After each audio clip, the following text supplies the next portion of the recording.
अगर ये दूध पिला रहे हैं, भंडारा चला रहे हैं, अगर लोगों को कुछ खिला पिला रहे हैं, जो श्रद्धालु आ रहे हैं, तो मैं इसमें कहीं पर भी गलत नहीं मानता। और जो पुलिसिया कार्रवाई जिस तरीके से की जा रही है, इसको मैं उचित नहीं मानता। ये मुझे लगता है राजनीतिक द्वेष के कारण जी भारतीय जनता पार्टी इसको एक मुद्दा बनाना चाहती है, ये उचित नहीं है जी। तो बता दीजिए, प्रयागराज की गरिमा गिरी की बची जी। इस सरकार तो बहुत इसका ढिंढोरा पीटती है जी कि प्रयागराज का नाम हमने वैश्विक पटल पर रख दिया, लेकिन 8-8 दफ्तरों का बता दीजिए जो है पलायन, आप यहाँ से लखनऊ आपने जो है स्थानांतरित कर दिया।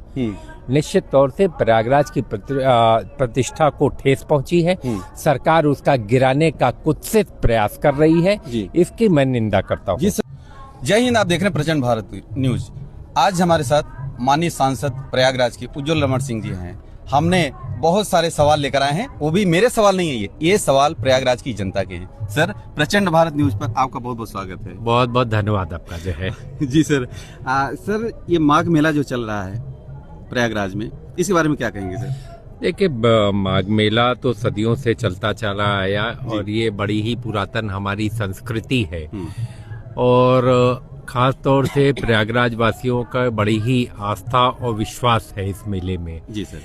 लेकिन जिस तरीके से इस मेले का वीआईपीकरण और एक इवेंट मैनेजमेंट किया जा रहा है जी, ये कहीं से उचित नहीं लगता। देखिए, मेले में कहीं न कहीं संतों की वाणी का श्रवण करना चाहिए और उसके जो है लोगों को सुनाई लोगों को देना चाहिए और लोग कहीं न कहीं आत्मसात करें संतों की वाणी का।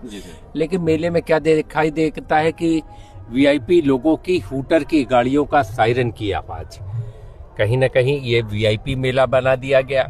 जो वीआईपी लोग होते हैं उनको बड़े बड़े पंडाल दिए जाते हैं, जो कल्पवासी हैं, जो तीर्थ पुरोहित हैं और जो वास्तविक संत है, महात्मा है, उनका कहीं न कहीं जो है तिरस्कार होता है और उनको पूछा नहीं जाता।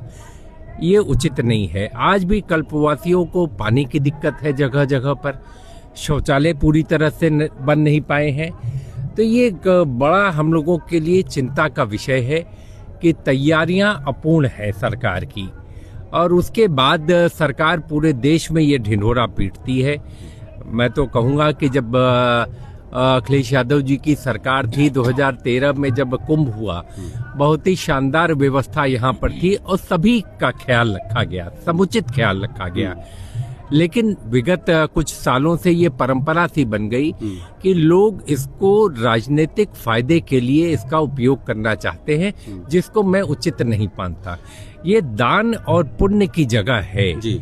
यहाँ दान करने से आपको पुण्य की प्राप्ति होती है, लेकिन कहीं न कहीं जो राजनीतिक दल आज सत्ता में है, ये इसका लाभ उठाने का प्रयास कर रहे हैं। जी सर, आपने बहुत बड़ा क्वेश्चन मार्क किया है सर बीजेपी सरकार, योगी सरकार पर, कि जो सरकार ये कहती है कि हम जो सनातन धर्म के हिंदुओं के जो त्योहार हैं वो सबसे अच्छा हम सपोर्ट करते हैं, उसको हम सबसे अच्छा सेलिब्रेट करते हैं।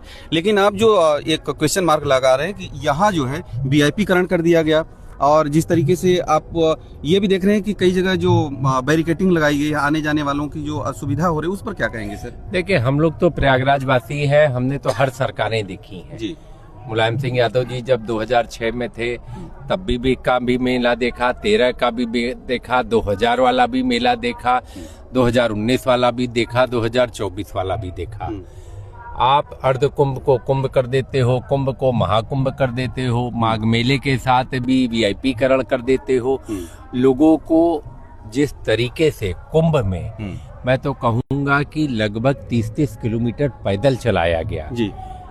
कहीं न कहीं सरकार की दूरदर्शी नीति न होने के कारण जी, और जो भी जनप्रतिनिधि थे उनसे कोई भी राय मशवरा नहीं किया गया जी। और वर्तमान स्थिति भी ऐसी है, तो अधिकारियों के दम पर अगर मेला चलेगा तो मैं मेला कभी भी अच्छा नहीं मान सकता जब तक लोगों की सहभागिता न हो जी। ये लोगों का मेला है जी। लोगों से इस मेले की खूबसूरती है, ये लोक आस्था का पर्व है जी सर। तो इसलिए मैं तो सिर्फ यही सरकार से कहूंगा कि इसका इवेंट मैनेजमेंट, ये मैंने विधानसभा के में भी जब मैं था विधायक तब भी मैंने कहा था, ये हमारे लिए इवेंट मैनेजमेंट का अवसर नहीं जी सर। ये कहीं न कहीं इसके साथ खिलवाड़ न किया जाए और जो लोग वास्तविक श्रद्धालु हैं उनकी जरूरतों का ख्याल रखना चाहिए, ये मेरा मानना है। जी सर, मैं लोकसभा सेशन पर भी आऊंगा, उससे पहले संदीप जी भी यहाँ बैठे हुए हैं कि जब यहाँ ये माघ मेला चल रहा है तो यहाँ राजनीतिक लड़ाई क्यों सर?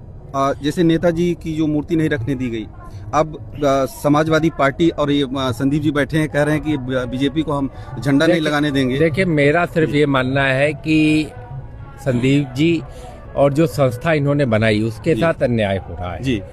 जब आपने कुंभ मेले में जी संदीप जी को जगह दी और संदीप जी ने जिस भी तरीके से उस मेले में जो भी आयोजन किया वही माघ मेले में भी करना चाहते हैं, जब उस समय आपत्ति नहीं थी तो आज आपत्ति क्यों?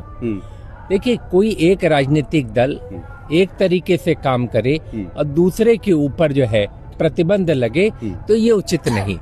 संदीप जी यहाँ राजनीतिक विचार को बढ़ाने नहीं आए हैं। यहाँ गंगा मैया के जो जिस तरीके से प्रदूषण हो रहा है, जिस तरीके से गंगा विलुप्त होती जा रही है, जिस तरीके से गंगा में प्रवाह कम हो रहा है, इस मौलिक चिंतन पर विचार ये लोग करते हैं और बहुत सारे विषयों पर जो प्रयागराज से जुड़े हुए धर्म और सनातन के विषय हैं उन पर चर्चा करते हैं और सारे जो विषय जो हमारे समाज में है उस पर चर्चा करते हैं।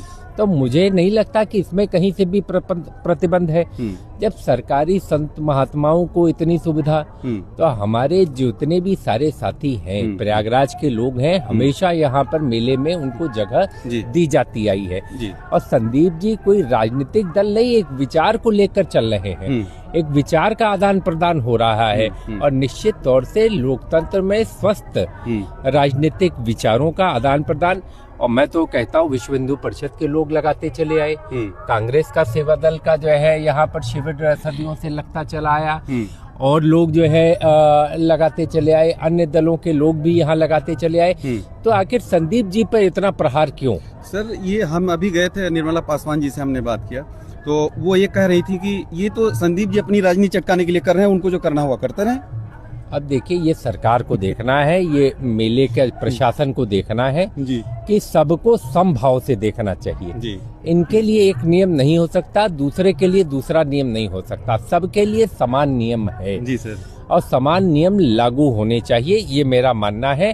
अगर कुछ काम वो गलत कर रहे हैं तो उन पर कार्रवाई हो और निश्चित तौर से संदीप जी, मैं देखता हूँ कि कानून को मानने वाले व्यक्ति हैं और जो सुविधा इनको कुंभ में मिली, महाकुंभ में मिली, वही सुविधा की दरकार ये माघ मेले में भी कर रहे हैं, तो इसमें गलत क्या है? जी सर, हमने देखा पिछले दिनों, मैं आता हूँ लोकसभा सेशन पर, जिस तरीके से आपने वहाँ जाकर के आवाज उठाई थी कि चाहे वो शंकरगढ़ हो, चाहे टुंडियार हो, चाहे बड़ोखर हो, चाहे कोरांव हो और चाहे मांडा हो, इस पूरे इलाके के लिए आपने कि यहाँ 3-3 गंगा यमुना नदियां हैं और 2-2 नदियां हैं, इतनी बड़ी नदी हैं ये कि, लेकिन फिर भी यहाँ पानी की कमी है सर, इसके लिए क्या सर? देखिए, जो पेयजल की समस्या है ये हमारा बुंदेलखंड और पठारी क्षेत्र है जी, जमुना पार का इलाका। हाँ।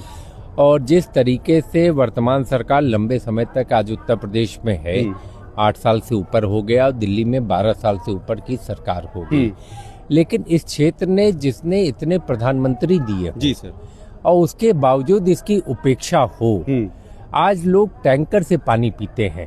उन जगहों पर चले जाइए जिनकी मैंने चर्चा की, शंकरगढ़ में गर्मियों के मौसम में टैंकर से पानी की सप्लाई होती है और आज भी सरकार के पास कोई भी ऐसी व्यवस्था नहीं कि वहां पर पानी की सप्लाई की जाए। तो मैं इसको क्या मानूं? सरकार की अनदेखी मानूं, सरकार की उपेक्षा मानूं, या सरकार जानबूझ करके उस क्षेत्र के साथ भेदभाव कर रही है, ये मानूं? मैं तो जितने जिलाधिकारी आए सबसे मैंने ये मुद्दे रखे, लेकिन सरकार की तरफ से या जो बैठे हुए लोग हैं सरकार में, उनकी तरफ से कोई भी ठोस आश्वासन या कोई भी ठोस कार्रवाई दिखाई नहीं पड़ती। तो मेरा मानना है कि प्रयागराज की उपेक्षा वर्तमान बीजेपी की सरकार में, मैंने प्रयागराज की गिरती हुई प्रतिष्ठा का मुद्दा उठाया था कि 8 सरकारी दफ्तरों का पलायन लखनऊ हो गया इस भारतीय जनता पार्टी की सरकार में। जी सर, प्रयागराज से जी, PHQ सहित जी। और अभी जो सबसे नया दफ्तर जो हटाने की तैयारी हो गई वो उच्च शिक्षा निदेशालय जी। सर बहुत बड़ा क्वेश्चन मार्क इससे एक बार फिर आपने दोबारा खड़ा किया कि प्रयागराज की जो गरिमा है वो गिराने का काम किया जा रहा है। लेकिन सर ये जो मैं फिर से सवाल पूछने जा रहा हूँ आपसे, ये प्रयागराज की जनता का सवाल कि हम देखते हैं कि आए दिन प्रयागराज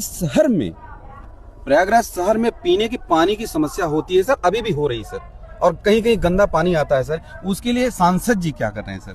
देखिए, सांसद सरकार से गुहार लगा सकते हैं जी सर, आपकी आवाज को संसद में उठा सकते हैं और आपकी लड़ाई पर सड़कों पर लड़ सकते हैं। जी जी, ये 3 काम हम लोग कर सकते हैं। जी सर। निश्चित तौर से जो प्रयागराज की चाहे आप पानी पीने की व्यवस्था हो, जी सर, स्वच्छता का मामला हो या शहर के विकास की बात हो, ये शहर गिरता हुआ शहर नजर आता है। जी, ये शहर लगता है कि चारों तरफ से घिरा हुआ शहर है और इसको खूबसूरत बनाने के लिए, इसको बेहतर बनाने के लिए, इसको स्वच्छ बनाने के लिए, इसके विकास के लिए समुचित ध्यान नहीं दिया जा रहा है। तो सवाल तो उनसे पूछा जाना चाहिए जो लोग सरकार में हैं, जिनके ऊपर जिम्मेदारी है, लेकिन वो लोग इन चीजों से बचते हुए दिखते हैं, भागते हुए दिखते हैं। ये बड़ा सवाल है जी सर, कि जिन पर सरकार, जिनको लोगों ने 3-3 जगह जिम्मेदारी दी, प्रदेश में भी आप देखिए महापौर और पूरी नगर निगम इनकी है जी, और केंद्र की सरकार इनकी, 3-3 सरकारें इनके पास हैं, 3 व्यवस्थाएं इनके पास हैं, और उसके बाद प्रयागराज आज कहाँ पर खड़ा है। जी सर, आज हम गए थे सर सुबह सुबह, आपका जो इलाका है यानी चाका में जो राम सागर चकराना है, वहाँ हम गए। जो मछली गेट की जो रोड है सर, एक तो ये हो गई। 12 में हम गए सर, सरसेड़ी हो गया। कोराओं में गए हम सर, सिमरी जिरौहा हो गया। ये ऐसी जगह है, हालांकि ये रोड तो माघ मेला क्या महाकुंभ के बाद से टूटी पड़ी है, चाका वाली मछली गेट वाली। देखिए, मछली गेट वाली रोड की सबसे बड़ी समस्या क्या है कि वहाँ पे एक नाले का निर्माण होना है। आप नगर आयोग से मैंने कहा भी, लिख कर भी दिया कि छिवकी से COD छिवकी के थोड़ा आगे से लेकर FCI तक, हाँ मामा भांजे से लेकर अगर FCI तक अगर नाला बन जाएगा तभी आपकी वहाँ कोई रोड बच पाएगी। लेकिन सरकार एक प्रोजेक्ट को बनाती है, उसको लखनऊ भेजती है, लखनऊ से पैसा नहीं आता। आज सरकार क्या कर रही है? खाली टेंडर को पूल कराने में माहिर है। इस सरकार ने PWD के सारे बड़े बड़े टेंडर लखनऊ ले गए, लखनऊ में जो है पूल कराया गया और बड़े बड़े ठेकेदारों को टेंडर से हजारों करोड़ रुपया ये सरकार चुनावी फंड के रूप में इकट्ठा कर रही है। इस तरीके की तो प्रदेश का कहाँ भला होने वाला है? प्रयागराज तो छोड़ दीजिए, ये मैं तो कहूँगा कि बड़े बड़े ठेकेदारों के दम पर, चाहे पानी की सप्लाई का मामला हो, 2000 करोड़ रुपया जो है बिजली विभाग में आया और लगभग जल जीवन मिशन में जो पैसा आया उसके बड़े पैमाने पर भ्रष्टाचार और बंदरबाट हुई। इतना पैसा लग गया, एक जगह पानी की सप्लाई नहीं हुई। तो मैं तो कहूँगा जल जीवन मिशन में जो पैसा लगा है इसकी जांच होनी चाहिए, उच्च स्तरीय जांच होनी चाहिए, दूध का दूध, पानी का पानी होना चाहिए और जो दोषी हैं उनके खिलाफ कार्रवाई होनी चाहिए। सर आप ये कह रहे हैं, आपका क्वेश्चन मार्क ये कि ये इसमें कुछ न कुछ घपला है, दाल में काला है, दाल में काला है भाई, सारे गड़बड़ झाला है सर, बिल्कुल गड़बड़ झाला है। और जब सरकार बदलेगी निश्चित तौर से जांच होगी और जो लोग दोषी होंगे उन पर कार्रवाई भी होगी। सर फिर हम आपसे सवाल कर रहे हैं जनता की, जब मैं जाता हूँ क्षेत्र में आपकी घूमता हूँ सर, तो ये जो कुराओं का जो सिमरी जिरौहा है सर, आज इतने साल देश आजाद हो गया, आज भी लोग इतने कीचड़ में आते हैं सर सिमरी जिरौहा में। बिल्कुल सही बात है। सरसेड़ी है सर, हम गए थे वहाँ, आज भी वो कई गाँव से वो रोड गुजरती है सर, करीब 50 गाँव से, लेकिन वहाँ की रोड नहीं बन पा रही। 12 की देखिए जो है वो लिख कर दिया गया नव निर्माण के लिए, और बेला मुंडी की एक हमारी सड़क है, आप जसरा ब्लॉक में, वो आप 3 किलोमीटर सड़क देख लीजिए, इतनी जर्जर है, आप कभी जाकर देखें। उसके लिए बराबर हम लोग लिख रहे हैं, कह रहे हैं, अधिकारियों को बोल रहे हैं, लेकिन कहीं न कहीं ये सरकार जो है इनके जो है कान पर जू नहीं रेंगता। जी सर, ये वही काम करते हैं जहाँ पर पैसा दिखाई पड़ता है। जी सर, ये टेंडर पूल कराने वाली सरकार है, भ्रष्टाचार के आकंठ में और अहंकार में डूबी हुई सरकार है, इनका जनता से सरोकार नहीं है। सर इस बार संसद में कौन से मुद्दे होंगे सर आपके? देखिए, हमारा हमेशा मुद्दा प्रयागराज हमारी प्राथमिकता है जी सर। प्रयागराज के विकास का मुद्दा, प्रयागराज के उत्थान और उत्कर्ष का मुद्दा जी। हमारा महत्वपूर्ण मुद्दा है जी। जैसे नैनी का औद्योगिक क्षेत्र है जी जी। अब मृत प्राय पड़ा हुआ है। इसकी मांग को भी हमने लोकसभा में उठाया। कोई भी फैक्ट्री आप देखिए चलती हुई दिखाई नहीं पड़ रही। आप मेजा कताई मिल को देख लें, मेजा कताई मिल का भी बुरा हाल है। आज भी सरकार उसके लिए कुछ भी नहीं कर पा रही। पेपरों में घोषणाएं की घोषणा आती है। आप देखिए, जब अखिलेश यादव की सरकार थी, सरस्वती हाईटेक सिटी बनी, आज जितने भी उद्योग लग रहे हैं वहां पर लग रहे हैं। आप अखिलेश यादव जी की सरकार ने वहां पर एक यूनिवर्सिटी दी, जो कि इन्होंने नामकरण कर दिया अपना स्टेट यूनिवर्सिटी। बनाया किसने जी? देन किसकी थी जी? अखिलेश यादव जी की देन थी। मुलायम सिंह यादव जी ने 3 फैक्ट्रियां यहाँ पर दी। थर्मल पावर प्लांट, जो बारा वाला है, जो मेजा वाला है और जो करछना अभी बना नहीं, ये तीनों उन्हीं के जमाने की देन। तो मैं तो कहूँगा, और कांग्रेस पार्टी की देन जो है हमारा इंडस्ट्रियल एरिया जो है। तो बीजेपी ने क्या दिया? बीजेपी ने जमुना पार को, प्रयागराज संसदीय क्षेत्र को, इलाहाबाद शहर में क्या काम किया? यहाँ पर अंतर्राष्ट्रीय क्रिकेट स्टेडियम होना चाहिए था। आप देखिए, हर जगह इलाहाबाद में मेट्रो की व्यवस्था अखिलेश यादव जी ने कहा था। हमने संसद में इस बात को कहा। उन्होंने 2016 में कहा था कि अगर 17 में सरकार बनेगी तो यहाँ पर मेट्रो बनेगी। लेकिन आज मेट्रो का आता पता नहीं। सारे बड़े बड़े शहरों में मेट्रो बन गया, प्रयागराज शहर में मेट्रो क्यों नहीं बना? ये उपेक्षा ही तो है। सब जगह क्रिकेट स्टेडियम बन गया, प्रयागराज शहर में जो है क्रिकेट स्टेडियम क्यों नहीं बन रहा है? जी सर। आके खिलाड़ी कहाँ खेलने जाएगा? जी सर। तो इसलिए मैं कहूँगा, प्रयागराज शहर घोर उपेक्षा का शिकार है। और आने वाले दिनों में जब सरकार बनेगी तो इसके समुचित विकास का मॉडल और खाका हमारे पास तैयार है, जिससे यहाँ का विकास हो सकेगा। सर, 2 सवाल और, कि जो भोगन का जो पुल है सर, बहुत दिन से सर अपेक्षित है वो बनने के लिए, और जो देवघाट का पुल है सर, उसके एक्सटेंशन का सर बहुत पुराना हो गया है वो।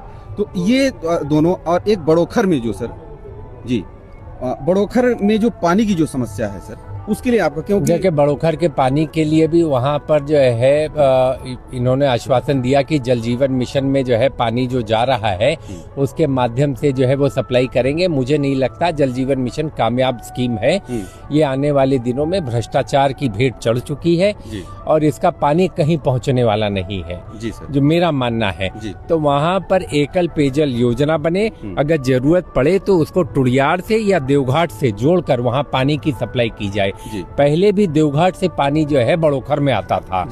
तो चाहे टुड़ियार से ले ले, चाहे देवघाट से ले ले, और उस पानी को जो है वहाँ पर पंप करके वहाँ पर पेयजल योजना बननी चाहिए, तभी बड़ोखर को पानी मिल सकेगा, नहीं तो पानी मिलने वाला नहीं है। सर, एक लास्ट क्वेश्चन, कि ये पूरे शहर का जो वेस्टेज वाटर है उसको हम इकट्ठा करके एसटीपी लगा करके, जो हमारे यहाँ इतना बड़ा जो रेलवे स्टेशन हैं, वो रेलवे के जो डिब्बे हैं उनकी धुलाई के लिए, और जो हम बाकी सिंचाई के लिए इस्तेमाल करते हैं उसको क्यों नहीं कर सकते? आपकी राय अच्छी है। गंगा जमुना दोनों नदी पर आज गऊ घाट से बलुआ घाट के बीच चले जाए, नाले अभी भी ऐसे हैं जो सीधे जमुना में गिर रहे हैं और जमुना का पानी गंगा में मिल रहा है और दोनों नदियां प्रदूषित हो रही हैं। तो सरकार खाली अडानी को, खाली बड़ी बड़ी कंपनियों को ये एसटीपी प्लांट्स देती है, पैसे की बंदरबाट करती है, और प्रयागराज शहर की दुर्दशा इसी कारण है। यही तो हमारे संदीप जी का चिंतन और मंथन यहाँ पर हो रहा है। इसी के तो गोष्ठी करना चाहते हैं जिसका सरकार विरोध कर रही है। भाई, इसी को तो उजागर करना चाहते हैं, जो बड़ा भ्रष्टाचार और बड़ा खेल हो रहा है कि आखिर प्रयागराज में गिरने वाली नदियों का जो है सीवेज कब बंद होगा? हजारों करोड़ नमामि गंगे में खर्च हो गए, कहाँ गया? इसी का हिसाब मांगते हैं तो पुलिस इनको प्रताड़ित करती है, इनके साथ अन्याय करती है। तो इसको ये बंद होना चाहिए, और मैं तो कहूँगा कि इन बातों की चर्चा खुलकर होनी चाहिए, चाहे माघ मेले में हो, चाहे यूनिवर्सिटी के अंदर हो, और चाहे शहर में हो, ये हर जगह इस बात की चर्चा होनी चाहिए। माननीय सांसद जी, आपने बात किया, इसके लिए बहुत बहुत धन्यवाद। धन्यवाद।